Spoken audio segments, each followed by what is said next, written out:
Today's not no just average day. I guess it is an average day, but it's an average day because it's the anniversary of another day that's not so average. Nice. Go in the hole. Go over, girl.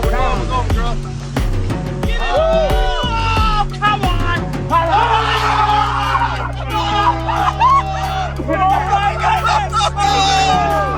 my goodness! Yeah! My first hole-in-one, baby. At Pebble Beach. At Pebble Beach. I've been waiting on this hole for 3 years. That's what I'm talking about. That was amazing! Here we go as we approach 7.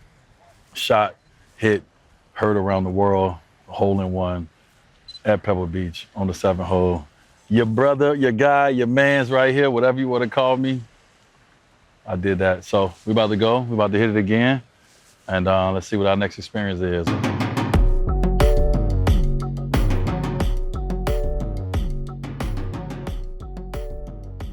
So, why are we here today? Let's actually cheers to that. The golf shot heard around the world. The amateur golf shot heard around the world. I hit the hole-in-one here at Pebble Beach on hole 7. And, not only was it a big moment for me, it's been a big conversation amongst golfers. We run into so many different people through life, and so many people now talk to me about the hole-in-one and the belief that has given them not to hit a hole-in-one. You can't go out and aim for it. True.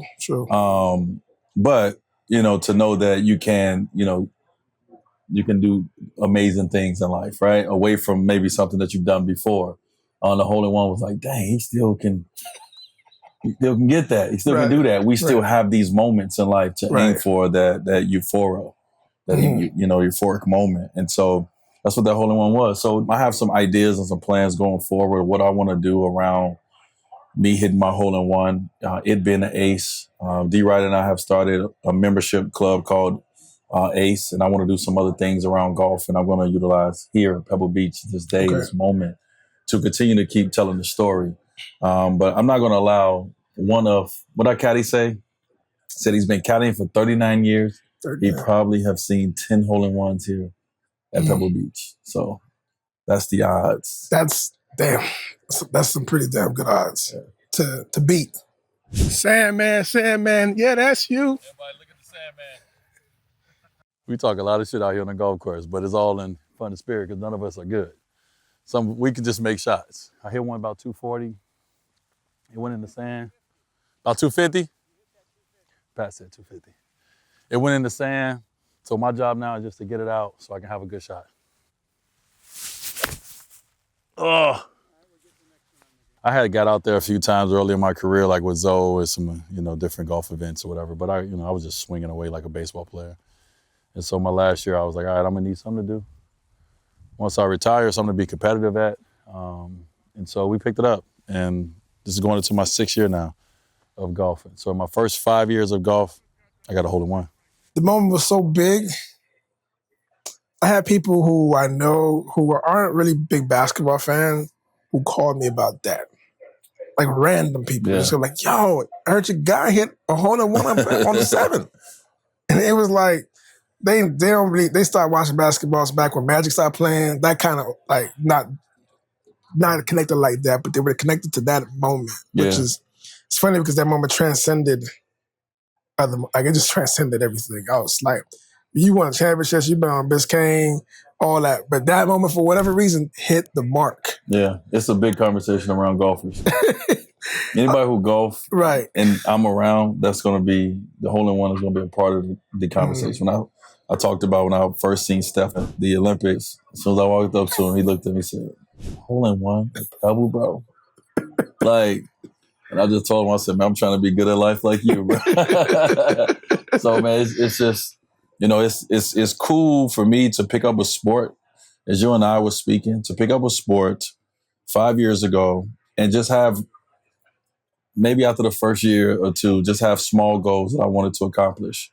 And I feel like I personally accomplished those goals for myself to just learn the sport a little bit, not rush it, not think I need to be great at it, but just try to actually learn it. So, I know what I'm doing. Okay. And in the midst of that, create some cool moments throughout. Go to Scotland with your dad for Father's Day, right? Play at Pebble. Get a chance to golf with Tiger for a few holes. Like, I've done some cool things by picking up that golf club. Played with President Obama a few times. Hit a hole-in-one at Pebble. But now I'm going into the next 5 years of my golf life. And I'm excited about what these next 5 years is going to be for me and for my game. We've been talking about approaching 7. You see it behind me right here. We got a group. Actually, a guy almost got a hole-in-one. Really, really close. But here we go as we approach 7. Shot, hit, heard around the world, a hole-in-one at Pebble Beach on the 7th hole. Your brother, your guy, your man's right here, whatever you want to call me. I did that. So we about to go. We about to hit it again. And let's see what our next experience is. But it's kind of one of them things that, like, you want to do, but you also, too, like, know, like, once you do it again, like, last time I was here, I hole-in-one. And now, I don't know what it's going to be. If I don't hit a hole-in-one, it's going to be, well, next time I was here, I partied. You know what I mean? I don't know. So it's kind of like I'm waiting to hit it. Like, I'm, like, not rushing. Because once I do, the year is over, and we're on to the next one. We're on to the next memory. Anticlimactic. Last time I did this walk, I was running down. I was celebrating a euphoric moment. This time, I'm just walking down and just appreciating being back here. And everybody that's played on this hole, even the guys that's behind us, is like, he hit a hole-in-one on this hole, right? And everyone knows this hole is the hole-in-one that Dwyane Wade hit. There ain't that many people that we sometimes see that look like us that golf. But now it's been a bigger thing now. You see Cali golfing, you see it more. What are you saying to those young guys who are like trying to like get into this game? Like, why is it so interesting to you? I mean, I don't say much. I keep it kind of simple. You know, if I got a chance to talk to someone who's out on a golf course or around someone who golfs or the conversation comes up, I'll just be telling them, don't wait as long as I did. And also don't try to teach yourself. You know, this is a different sport than basketball where, you know, not saying you can teach yourself because you definitely need others to help you, but you can get a ball, you can go in there, you can use your creativity in the gym by yourself. Can't do that. You can do that in this sport, but you got to have so much time dedicated to that, to do that. So if you're not going to just dedicate it all so you could, you know, have your own swing and build your own game, you're going to play these spot minutes, these spot facts, then, you know, take time out to make sure that you learn how to swing. You learn, you know, the mechanics of the game.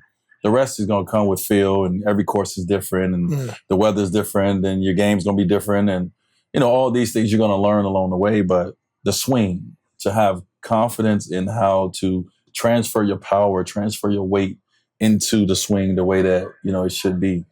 That's the kind of conversation I have with someone. Just really like take time and don't rush to it. If you're older, if you're in your 20s, in your 30s, whenever you're starting, start the right way. Don't start the way I started. Please. Don't come in the back door walking backwards.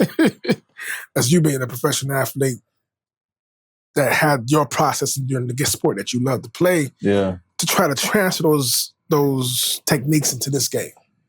Like, was it an easy transition? Like, do you think some of those processes hurt you or help you? Well, I think some of it is transferable, but I think it takes time to get there. You know, you think it's going to be an automatic transfer, right?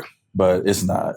You know, it's not, because you expect to just be good at this game automatically, right? Especially when you grew up an athlete and you were great at all sports or good at anything you picked up or just a natural at something. You expect that this one is no different. You have this little bitty ball. I have this big stick with a lot of torque coming in power. I should be able to knock this ball bang, bang, 500 yards on one swing, right? Bang, bang. And then you realize it's not just about that, right? And so, most definitely, man. I love this game. I love this game, as we talked about when we were out there.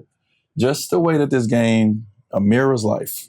Facts. It mirrors life in so many ways. You know, just from shot to shot, from a good moment to a bad moment, how you handle it, how you have to think going from a good shot to the next shot, from a bad shot to the next bad shot. True. How you got to talk to yourself, how you got to overcome, how you got to deal with, you know, all the elements that are out there for you. It's going to be trees, it's going to be water, all these things are traps and booby traps and things that are in your way. And it's going to see how you're going to play it. So sometimes we do smart and we lay up, and sometimes we go for it. you be like, oh, you go in the water. Because you the win. It mirrors life so much. And the patience you have to have, the discipline you need. You can play the same course tomorrow and you can play awful. And you know the course. Right. You know what it hit, and it's just not going that way. And that's how life is. One day is not like the next day. And so I love the sport. I love the relationships you're able to build and gain while you're out here. Right. And if you're around smart people, you're around people that know this game, you listen to them, you walk away so much more intelligent, just in life, but definitely about the game of golf. So it's a beautiful sport. For me, most of the time it's practice because I'm an amateur. I'm not getting paid for this. So unless I'm competing against somebody, there's always practice. But these shots is needed. You have to hit bad shots. Every shot can't be a great shot because you need to know how to get out of these moments, right? It's like playing basketball. You need to learn how to win close games. You're not going to learn how to win a close game unless you're in a close game. And so you got to be in bad spots like this so you can know how to hit it. Because it's going to come again. To hit that hole-in-one here, at that moment, I was like, all right, once again, I've shown myself that, that hard work, that little stubbornness that I had, that tenacity, that, even the ability to be able to counter, to be able to compartmentalize what I need to focus on and not think about the whole game. Right. Don't think about the whole 500 yards per hole. Think about right where you are, right where your feet at. Mm. You know what I mean? That's the saying we say, I am where my feet at. And so golf, you got to be where your feet at. Be where your feet at. And so it's been incredible. So to be back here, man, just to wrap it up, to be back here at Pebble, to be able to talk about that experience in that moment, I just go back to the moments where I was like, man, fuck this game. You know what I'm saying? But I powered through it, and then I was able to accomplish something that now is a conversation, a story, and inspiration for others. Yeah. To go out and try to accomplish and try to do and say, oh, he did that. I know I can do it. And I'm like, I'm now in that conversation. I fucks with it. I fucks with that too. Yeah. I fucks with that too. So more to come. We'll be out to the next one. Nice.